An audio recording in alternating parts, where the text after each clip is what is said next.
जय हिंद साथियों। आज के हम इस वीडियो में बिहार डीएलएड का फार्म भरने के लिए लास्ट डेट कब तक है, OBC, general, EWS, SC ST के लिए फार्म भरने के लिए टोटल कितना रुपया फीस लगेगा, बिहार डीएलएड का फार्म भरने के लिए मिनिमम मैट्रिक और इंटर में कितना परसेंटेज होना चाहिए, जनरल के लिए, ओबीसी के लिए और ईडब्ल्यूएस, और साथ ही एससी एसटी के लिए कितना परसेंटेज चाहिए इस फार्म को भरने के लिए, बिहार डीएलएड का फार्म भरने के लिए कितना उम्र होना चाहिए, कौन कौन सा डॉक्यूमेंट लगेगा इस फार्म को भरने के लिए, टू जेड जानकारी इस वीडियो में हम आपको देने वाले हैं।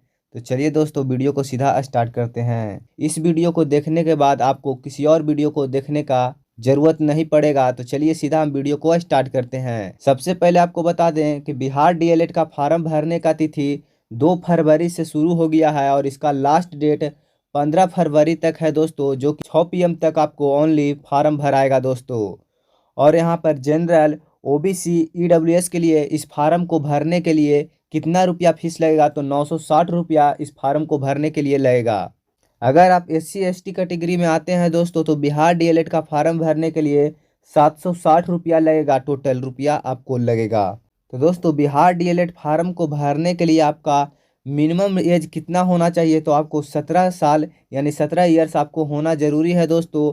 और मैक्सिमम आपको कितना भी हो उससे कोई फ़र्क नहीं पड़ता है, लेकिन आपको मिनिमम एज 17 वर्ष आपको उम्र होना चाहिए, यानी डेट ऑफ बर्थ आपको 17 वर्ष होना चाहिए। परसेंटेज की बात करें दोस्तों कि मैट्रिक इंटर में आपका कितना परसेंटेज होगा तो इस फार्म को भर सकते हैं, तो यहाँ पे देख सकते हैं दोस्तों, बिहार डीएलएड टोटल 2 ईयर का एक कोर्स होता है दोस्तों 12th में आपको मिनिमम आपको 50% नंबर होना चाहिए दोस्तों, तो ही इस फार्म को भर सकते हैं।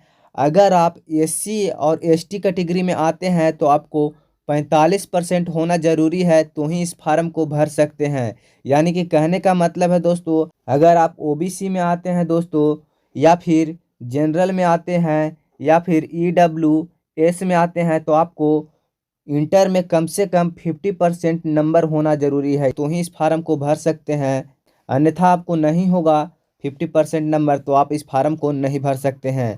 अगर आपका जाति यानी कास्ट आपको एससी एसटी में आता होगा दोस्तों, तो आपको 45% नंबर होना ज़रूरी है, तो ही इस फार्म को बिहार डीएलएड को भर सकते हैं, अन्यथा आप नहीं भर पाइएगा। बिहार डीएलएड का फार्म भरने में कौन कौन सा डॉक्यूमेंट लगेगा, एक तो आपका पासपोर्ट साइज फ़ोटो लगेगा, मैट्रिक इंटर का ओरिजिनल सर्टिफिकेट लगेगा, जिसको आपको स्कैन करके अपलोड करना होगा दोस्तों। दोनों का, मैट्रिक और इंटर का, यानी 10 और 12th का दोनों का चाहिए। जातीय और आवासीय और आय, जातीय आवासीय आय आपका होना ज़रूरी है, ये भी आपको फार्म भरने में लगेगा दोस्तों। और आपका एक ठो आधार नंबर और मोबाइल नंबर, आधार नंबर और मोबाइल नंबर भी आपको लगेगा, और एक ईमेल आईडी का भी होना ज़रूरी है। इतने सारे आपका डॉक्यूमेंट लगेगा दोस्तों। एक बार फिर से बता देते हैं, मैट्रिक इंटर का ओरिजिनल सर्टिफिकेट और एक पासपोर्ट साइज फ़ोटो लगेगा, मोबाइल नंबर लगेगा, आधार नंबर लगेगा दोस्तों, और जातीय आवासीय आय, इतने सारे आपको डॉक्यूमेंट लगेगा।